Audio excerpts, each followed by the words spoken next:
Dans cette vidéo, je vais te parler des 7 erreurs courantes à éviter quand tu argumentes en français. Et aussi du Petit Prince de Saint-Exupéry. Tu connais. Dans la dernière vidéo, je t'expliquais que pour atteindre un niveau avancé en français, B2, C1 ou C2, savoir argumenter est crucial. Aujourd'hui, je vais te donner des exemples d'erreurs et t'expliquer comment tu peux améliorer ton argumentation. À la fin de la vidéo, je te proposerai aussi une petite surprise qui te permettra de découvrir gratuitement mon programme Argumenter en français. Au fait, si tu découvres la chaîne, moi c'est Alexis, je suis prof et j'aide mes étudiants à atteindre un niveau avancé en français. C'est parti! Erreur numéro 1. Confondre argumentation et opinion. Je pense que Le Petit Prince est le meilleur livre de tous les temps. Ah bon? Pourquoi tu penses ça? Parce que j'aime beaucoup Le Petit Prince, c'est tout.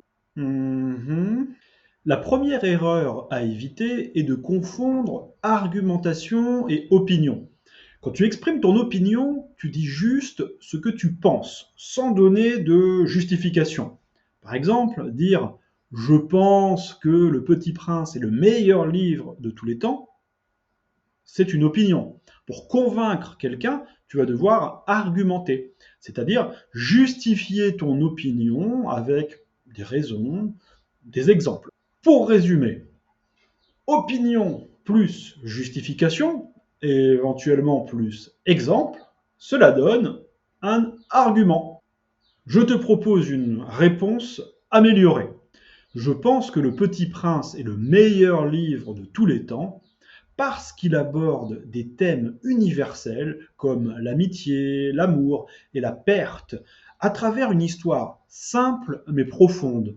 Par exemple, la relation entre le Petit Prince et la Rose illustre parfaitement la complexité des relations humaines et l'importance de prendre soin de ceux que nous aimons. Dans cet exemple, l'opinion est justifiée. Tu vois où se trouve la justification?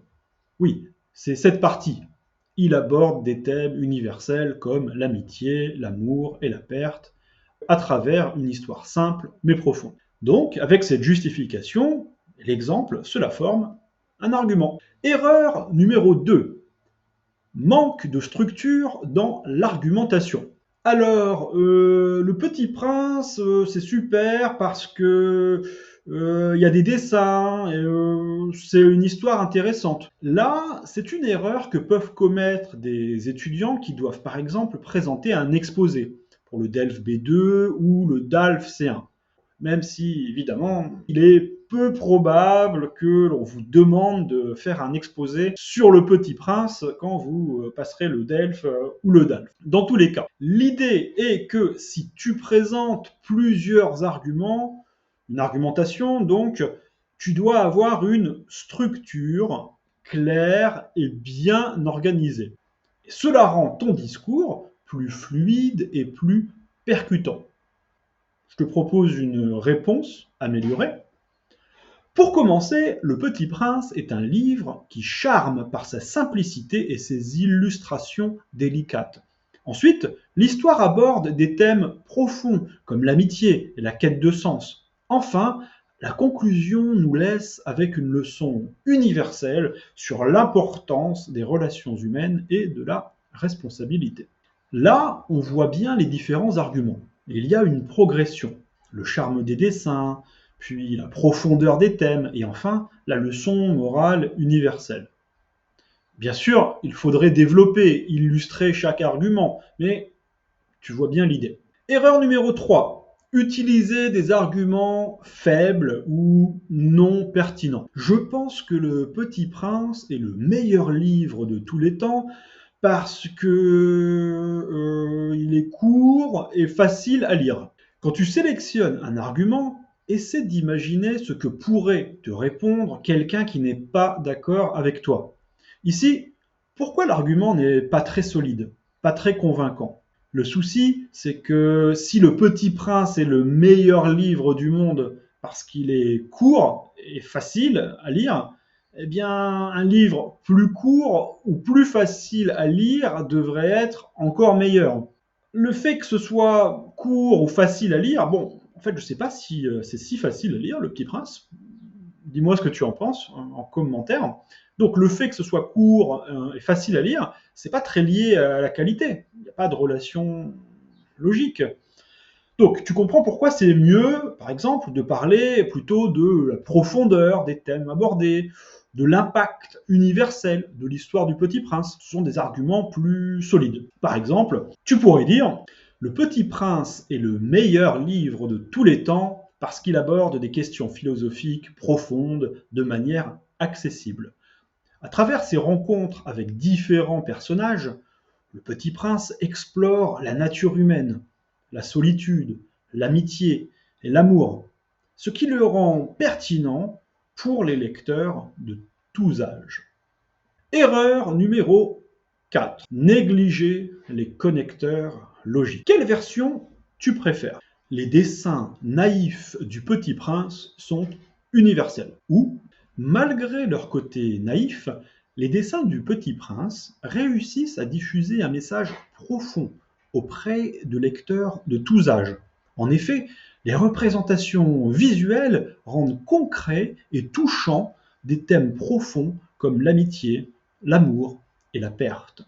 Alors, quelle version tu préfères? La première version est directe, mais la deuxième est plus développée et plus articulée.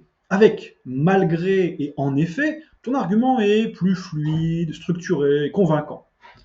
Malgré, tu te rappelles, c'est un connecteur qui permet d'établir une relation de concession. C'est-à-dire que tu admets que les dessins sont naïfs, simples, mais le résultat, inattendu, c'est que cela rend universel le message du Petit Prince. Donc je reformule.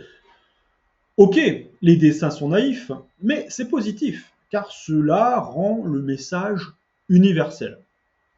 Et après, en effet, l'autre connecteur logique, tu expliques pourquoi. Utiliser des connecteurs logiques aide à structurer tes idées, ton argument et à présenter cela de manière cohérente et persuasive. Une petite remarque sur l'utilisation des connecteurs. Ni trop, ni trop peu. C'est-à-dire, voilà, n'utilise pas un connecteur à chaque début de phrase, mais n'oublie pas non plus d'utiliser des connecteurs. Il faut doser ton usage des connecteurs et essayer de voir quand ils sont pertinents, utiles. Erreur numéro 5. Ne pas connaître les thèmes. En fait, Le Petit Prince de Michel Houellebecq, c'est une sorte de livre de développement personnel pour les gens qui veulent gagner beaucoup d'argent et devenir un prince ou un roi. Bon, je pense que tu vois le problème. Même si c'est créatif, notre ami ne sait pas de quoi il parle. Pour argumenter, tu dois connaître un minimum les sujets dont tu parles. Cela ne veut pas dire du tout être un expert du thème, mais au moins être familier de ces thèmes, les connaître, les avoir déjà rencontrés. Cela veut dire être curieux, te renseigner sur les thèmes pertinents, et pour cela, lire des articles, écouter des vidéos, des podcasts, être informé des débats actuels en français. Pour le DELF et le DALF, il y a des grands thèmes sur lesquels tu dois lire régulièrement, et qui sont proposés à l'examen.